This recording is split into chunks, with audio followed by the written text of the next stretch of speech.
கேள்வி நேரத்தை எடுத்திருக்கிறீங்க. 5 கேள்விகளுக்கு அலோவ் பண்ணியிருக்கிறீங்க. 5 கேள்விகளுக்கும் நம்முடைய அமைச்சர்கள் அவர்கள் தெளிவாக பதில் சொல்லியிருக்கிறாங்க. துணை கேள்விகள்லாம் பதில் சொல்லியிருக்கிறாங்க. என்னுடைய வேண்டுகோள், கேள்வி நேரம் நடக்கும்போது குறிப்பாக நீங்கள் முக்கியமாக 5 துறைகளில் பதில் சொல்லியிருக்கிறாங்க. கேள்வி நேரம் நடக்கும்போது அந்த துறையினுடைய செயலாளர்கள் இந்த அவைக்கு வர வேண்டும், அவங்க நோட்ஸ் எடுத்துக்க வேண்டும். எனவே அதையும் நீங்கள் வலியுறுத்த வேண்டும். அதேபோல் இன்றைக்கி இந்த கவன ஈர்ப்பு தீர்மானத்தை நாங்கள் கொடுத்துருக்கோம். நானும் கொடுத்துருக்கிறேன், அனைத்து கட்சி தலைவரும் கொடுத்துருக்குறாங்க. ஆனால் நாங்கள் கவன ஈர்ப்பு தீர்மானத்தை கொண்டு வரதுக்கு முன்பாகவே ஒரு அமைச்சர் அவர்கள் இதற்கு விளக்கம் சொல்லணும்னு சொல்கிறாரு. அதையும் நீங்கள் அலோவ் பண்ணுறீங்க. இது உடனே நீங்கள் கரூர் இன்சிடென்ட்டோட கம்பேர் பண்ணுறீங்க. அது நான் சரியாக இருக்குமா என்று தெரியவில்லை. ஏனென்றால் கரூர் இன்சிடென்ட் நடக்கும்போது இங்கே அவையில் மாண்பு முதலமைச்சர் அவர்களே இருந்து அதற்கு பதில் சொன்னார்கள். இப்போ முதலமைச்சர் அவர்களும் அவையில் இல்லை, சீஃப் செக்ரட்டரி தலைமைச் செயலாளரும் இல்லை. எனவே இதையெல்லாம் நீங்கள் கவனத்தில் கொண்டு எந்தெந்த துறை பிரச்சனை வரும்போது அந்த அரசு துறை அதிகாரிகள் இங்கே இருக்க வேண்டும் என்று நீங்கள் அறிவுறுத்த வேண்டும் என்று கேட்டுக்கொள்கிறேன். பொதுப்பணித்துறை அமைச்சர், இதை பற்றி நான் ஒரு விளக்கம் சொல்லணும். நீங்கள் பேசி முடிச்சிருங்க. மாண்புமிகு பேரவைத் தலைவர்களே, எதிர்கட்சி தலைவர் இப்போ ஒரு வினா எழுப்பினார். முன்பு இருந்த நடைமுறை வேறு. இப்போ சட்டமன்றம் லைவ்ல கொடுத்துட்டு இருக்கனால இங்க இருக்கக்கூடிய ஒரு வார் ரூம் கிரியேட் பண்ணியிருக்கோம். இங்க இருக்கக்கூடிய அனைத்து எந்த டிபார்ட்மெண்ட் வந்தாலும் கிட்டத்தட்ட ஒரு நாளைக்கு 5 டிபார்ட்மெண்ட்லேருந்து 8 டிபார்ட்மெண்ட் வரைக்கும் கேள்விகள் வருது. அனைத்து செயலாளர்களும் இங்க இருக்க பக்கத்து ரூம்ல வார் ரூம்ல தான் இருக்கிறாங்கிறத நாங்க பதிவு பண்றோம். முன்னாடி லைவ் இருக்காது, இப்ப லைவ் இருக்கிறதுனால எல்லாமே லைவ்லயே பார்த்து செயலாளர்கள் எல்லாம் இங்க இருக்கிறாங்க. ஸோ அதை நாங்க பதிவு பண்றோங்கிறத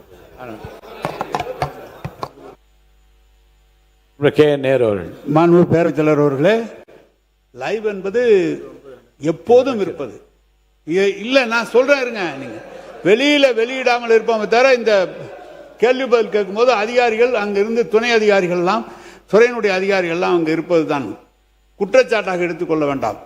உங்களுடைய துறை செயலாளர் இங்கு இருந்தால் கேள்வி கேட்டதை தவிர வேறு பகுதி பல செய்திகளை சட்டமன்ற உறுப்பினர்கள் உங்களிடம் கேட்கிறார்கள். நீங்கள் அதற்கு பதில் சொல்கிறீர்கள். துறையினுடைய செயலாளர் இருப்பாரையானால் குறிப்பெடுத்துக் கொள்வார். அது நடைபெறும் என்றால் நடைபெறும், நடைபெற முடியாது என்றால் முடியாது என்று சொல்ல வரும்.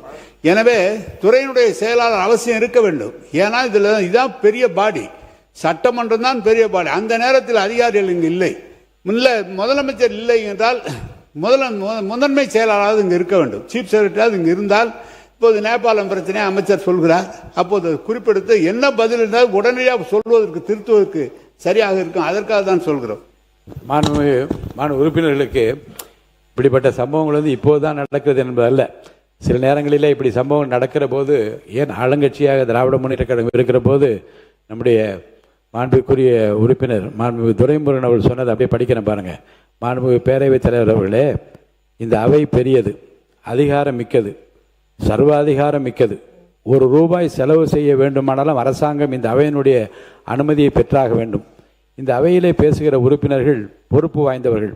தங்கள் கருத்தை அந்தந்த கட்சிக்கு ஏற்ப பேசுவார்கள். இவற்றையெல்லாம் கேட்டு அந்தந்த இலாக்காவிற்கு உரியவர்கள் எந்தெந்த இலாக்காவிற்கு டிமாண்ட் வருகிறதோ அந்தந்த இலாக்காவுடைய அதிகாரிகள் செக்ரட்டரிஸ் வரிசையாக அமர்ந்திருப்பார்கள்.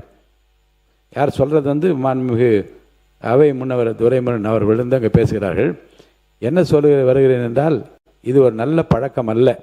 ஏற்கனவே ஒரு முறை இந்த மாதிரி இருந்தது.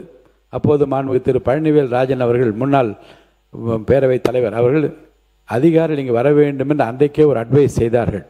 மாண்புமிகு பேரவைத் தலைவர்களை நான் கேட்டுக்கொள்வது, இந்த அவையை அதிகாரிகள் மதிக்க வேண்டும். அவர் சொன்ன பிறகு அவை சொன்னதை ஏற்று பேரவைத் தலைவர் சொல்கிறார், சென்னை ஆட்சியில் அவை முன்னவர்கள் சொன்ன கருத்தை ஏற்று சம்பந்தப்பட்ட அதிகாரிகள் இருப்பிடத்திற்கு வர வேண்டும் என்று நான் ஆலோசனை சொல்லுகிறேன் என்று முடித்து வைக்கிறேன். அதே முன்பு நடந்ததை போல, அதுதான் சொல்கிறேன் நான், முன்பு நடந்ததை போல இனி இல்லாமல் அதிகாரிகள் இருக்கையில் அமர வேண்டும் என்று நான் கேட்டுக்கொள்கிறேன். மாண்புமிகு பள்ளிக்கல்வித்துறை அமைச்சர். மாண்புமிகு பேரவைத் தலைவர் அவர்களே,